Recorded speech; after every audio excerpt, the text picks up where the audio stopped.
respond to Wala that? naman tayong dina-downplay.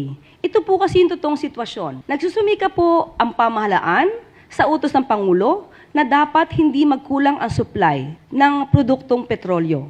Lahat ginagawa. Nandiyan na rin po ang pagbibigay ng tulong ng DSWD, nandiyan po ang pagtatrabaho ng DOE, pati po ng DA at ibang ahensya. Isama na po natin ang DSWD. So in other words, ayaw po na maramdaman ng mga kababayan natin na may kulang tayo sa supply. Kumpleto po ang supplies natin sa crudo, sa oil, sa fuel, pati po sa pagkain. So, siguro po kung ikukumpara sa ibang bansa, mas napagbibigyan po ng atensyon ng Pangulo na dapat na ang mga kababayan natin, kahit presyo po ay tumataas dahil nga po ito ay dulot ng sigalot sa Middle East, gusto niyang iparamdam ng Pangulo na kaya ng gobyerno, nandiyan ang gobyerno para sa taong bayan at hindi po pababayaan ng Pangulo at ng gobyerno ang mga nararanasan natin.